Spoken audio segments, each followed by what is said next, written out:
Hello दोस्तों, welcome to my channel S solution. दोस्तों, आज हम बात करेंगे बिहार का इतिहास। बिहार का इतिहास में क्या है, क्यों फेमस है बिहार, इसके बारे में। तो चलिए बिना टाइम को वेस्ट किए हम वीडियो को आगे बढ़ाते हैं।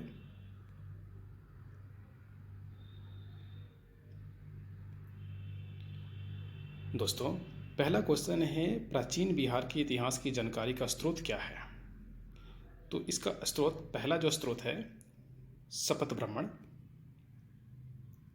पुराण, जिसमें मूर्तियाँ मिलती हैं। खुदाई के बाद भी मूर्तियाँ मिली, पत्थरों पे मुझसे मूर्ति बनाई जाती, दीवारों पे मूर्तियाँ बनाई जाती थी पहले। रामायण और महाभारत, बुद्ध, जैन धर्म के महावीर, कौटिल्य जो इकोनॉमिक्स बोले तो अर्थशास्त्र के ज्ञाता थे, चीनी यात्री का फैयान का यात्रा विवरण भी मिलता है, मेगास्थनीज, चीनी यात्री हुनसान की यात्रा,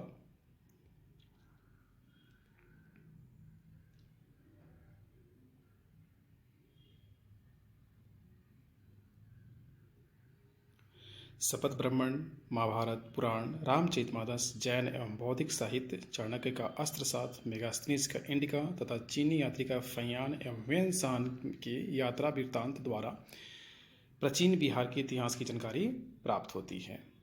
दूसरा क्वेश्चन है बिहार से रिलेटेड, बिहार में सबसे पुराना अवशेष कहाँ प्राप्त हुआ। तो मुंगेर और नालंदा में प्राप्त हुआ। यह अवशेष पूर्व प्रस्तर युग का माना जाता है, जो अनुमानतः 1 लाख ईसा पूर्व काल का पहले का है। अगला क्वेश्चन है, मध्यवर्ती प्रस्तर युग का काल क्या है। तो इसका काल 1 लाख से 40,000 ईसा पूर्व का है।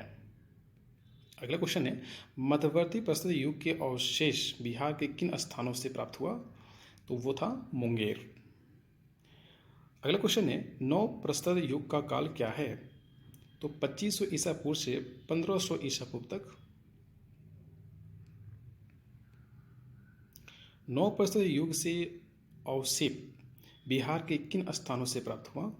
तो नौ प्रस्तर युग के अवशेष बिहार के सारण जिला के चिरौंद, वैशाली के चेचर, पटना के मनेर और गया के सोनपुर से प्राप्त हुआ। लोहा का उपयोग भारत में कब शुरू हुआ था। तो लोहा का उपयोग जो था वो 1200 ईसा पूर्व से शुरू हुआ था, हालांकि कुछ साक्ष्य 1800 ईसा पूर्व से भी मिलते हैं। अगला क्वेश्चन है, आर्यों का विस्तार बिहार में कब शुरू हुआ।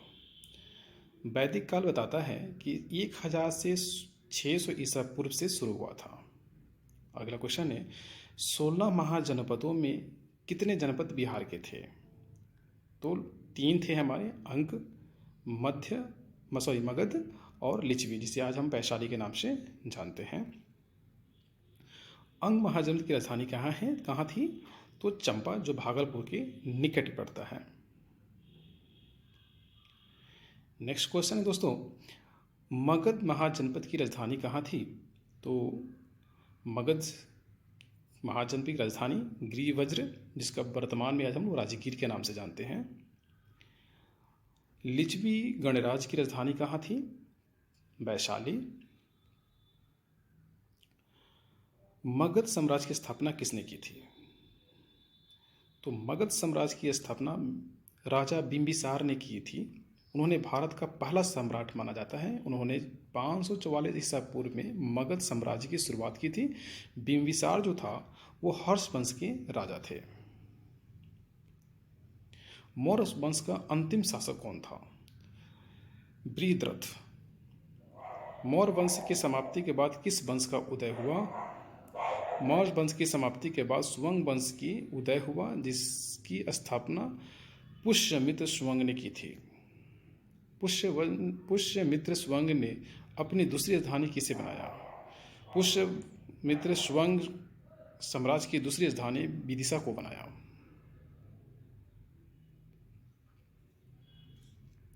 सुवंग वंश का अंतिम शासक कौन था। तो सुवंग वंश का अंतिम शासक था, उसका नाम था देवभूति। सुवंग वंश की समाप्ति के बाद किस वंश का उदय हुआ? कौणो वंश का। वासुदेव ने देवहूति की हत्या करके कौण वंश की स्थापना किया। गुप्त वंश की स्थापना किसने किया? तो गुप्त वंश की स्थापना श्रीगुप्त ने की थी। गुप्त वंश के किस शासक को भारत का नेपोलियन कहा जाता है? तो वो नेपोलियन जिसे कहा जाता उसका नाम था समुद्रगुप्त। गुप्त वंश का सबसे प्रतापी शासक कौन था? चंद्रगुप्त और विक्रमादित्य। किसके शासनकाल में चीनी यात्री फैहान भारत आया हुआ था? तो जो चीनी यात्री फैहान भारत आया था वो काल था चंद्रगुप्त और विक्रमादित्य के शासनकाल में। नालंदा महावीर की स्थापना किसने की थी? नालंदा महावीर की स्थापना गुप्त साम्राज्य के सम्राट कुमार गुप्त प्रथम ने की थी।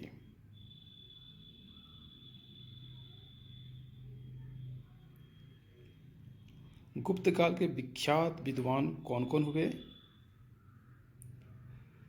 पहला कालिदास, धन्वंतरि, क्षपण, अमर सिंह, शंकु, बेताल भट्ट, घटप्रकर्क, मिहिर, बारूची, आर्यभट्ट, विशाखादत्त, शूद्रक, गुप्त, विष्णु शर्मा और भास्कराचार्य। प्राचीन भारत इतिहास का स्वर्ण युग किस काल को कहा जाता है? गुप्त काल। दोस्तों मेरा वीडियो पसंद आई हो तो लाइक करें, चैनल पर नए हैं तो सब्सक्राइब करें और इसी तरह वीडियो पाने के लिए बेल आइकन को दबाएं ताकि लेटेस्ट वीडियो की जानकारी आप तक पहुंच सके। Thank you. जय हिंद।